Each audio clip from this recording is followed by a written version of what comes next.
होगा। जो मकबूजा कश्मीर में हो रहा है कि जिसमें अब तक 40 लोग शहीद हो चुके हैं, 1500 के करीब 1500 इंजर्ड हैं, आप इस पूरी सिचुएशन को किस तरह से देखती हैं? What is your opinion? जिनको मुल्क से या अपने जो हुकूमत होती है उससे प्रोटेस्ट करने का हक हर इंसान को है। डिसएग्री कर सकते हैं, लेकिन डिसएग्री करने का एक तरीका होता है, उसकी एक लिमिट्स होती है। आपको प्रोटेस्ट करने का मतलब ये है कि आप हाथों में बंदूकें बम और ग्रेनेड उठा कर चल दें और लोगों के ऊपर जाकर फायरिंग करें, या आप स्टेट के खिलाफ जाकर फायरिंग करें, आप आर्मी के ऊपर गोलियां चलाएं, पुलिस के ऊपर गोलियां चलाएं, सरकारी दफ्तरों को डिस्टर्ब करें, वैंडलाइज कर दें। ये किसी किस्म का सिविलाइज्ड प्रोटेस्ट नहीं है। बुरहान वानी ठीक है, वो अपना इंडोक्ट्रिनेटेड, ब्रेन वॉश्ड और मिसगाइडेड लड़का था, जैसी उसकी सोच थी वैसे था, लेकिन जो उसका तरीका था वो ठीक नहीं था। और कश्मीर में और दुनिया में हर जगह भी जहां पर भी आर्म्ड अग्रेशन होगी, उसको जो उस कंट्री का जो निजाम है वो इसी तरीके से फाइट करेगा जैसे कश्मीर में किया।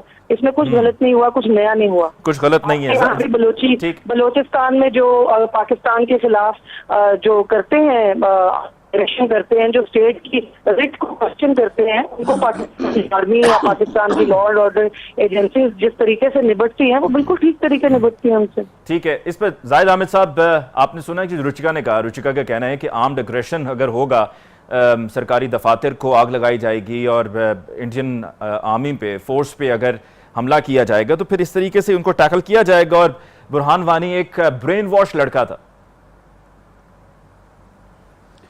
देखिए, यहाँ पे ये एक फंडामेंटल एक डिजीज है, कैंसर है इंडियन मेंटालिटी में। They can not seem to understand कि Kashmir is a disputed territory, it does not belong to India. ये इंडिया का टूट अंग नहीं है। इंडिया के फाउंडिंग फादर्स ने यूनाइटेड नेशंस में लिख के दिया हुआ है, और अपने उस लिखे को जिसमें वो एक्नॉलेज करते हैं कि यहाँ प्लेबिसाइट कराया जाएगा, और जहां पर यूनाइटेड नेशंस के डिस्प्यूटेड टेरिटरी में ये शामिल होता है।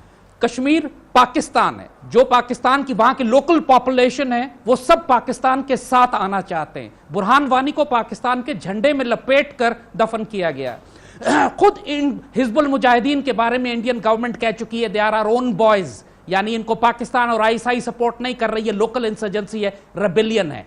दे से in English, when injustice becomes law, rebellion becomes a duty. और इस वक्त दुनिया में फ्रीडम फाइटर्स जहां भी काम कर रहे हैं, इन हमारी आपकी मेहमान ने इंसल्ट की है उन फ्रीडम फाइटर्स की लेजिटिमेट स्ट्रगल को, चाहे पैलेस्टाइन हो चाहे वो कश्मीर हो। इंडिया एक ऑक्यूपेशन कंट्री है, right? Local people of Kashmir do not recognise it, United Nation does not recognise it. किस मुंह से ये बात टूट अंग की करते हैं? There is no shame, there is no dignity in Indian policy right now कि ये बेशर्मी के साथ अपने रिटन दिए हुए डॉक्यूमेंट्स को, अपनी पास हिस्ट्री को डिनाई करके एक कैजुअली कामली ठीक है। रुचिका, आपने जाहिद अहमद साहब को सुना कि मकबूजा कश्मीर एक ऑक्यूपाइड टेरिटरी है और जो कुछ वहां पर हो रहा है उसको बलूचिस्तान के साथ उसका कंपैरिजन नहीं कर सकते हैं। पोलाइटली और respectively disagree. Zahid Ahmed is information warfare platform which is going to destroy your propaganda, which has destroyed your billions of dollars of investment that you did. नहीं, लेकिन रुचिका, ये कहना क्या गलत है कि मकबूजा कश्मीर एक ऑक्यूपाइड टेरिटरी है, एक अनफिनिश्ड एजेंडा है? टेरिटरी नहीं है, ये इनकी जहालत को मेरा सलाम है। मकबूजा कश्मीर डिस्प्यूटेड टेरिटरी है। हम आपके कश्मीर को मकबूजा कश्मीर कहते हैं, आप हमारे कश्मीर को मकबूजा कश्मीर कहते हैं। यहाँ से साफ हो जाता है, वाक़ हो जाता है कि ये डिस्प्यूटेड टेरिटरी है, इसमें आप हम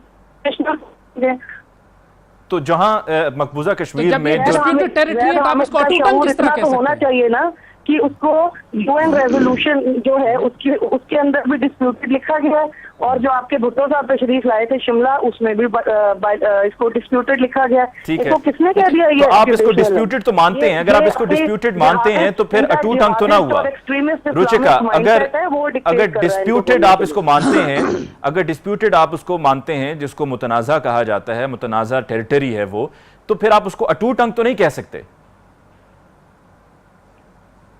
देखिए, हिंदुस्तान की स्टेटेड पोजीशन कश्मीर को लेकर यही है कि वो भारत का अटूट अंग है, और जो आप यूनाइटेड नेशंस वाली बात कर रहे हैं उसमें उसको डिस्प्यूटेड टेरिटरी कहा गया है, लेकिन कहीं भी कहीं भी उसको इंडिया को एक ऑक्यूपेशनल फोर्स की तरह अगर कोई दिखाएगा तो वो ज़ैद हामिद ही दिखा सकता है, कोई सोच समझ वाला सूझबूझ वाला इंसान तो नहीं दिखा सकता। जी, ज़ाहिद हामिद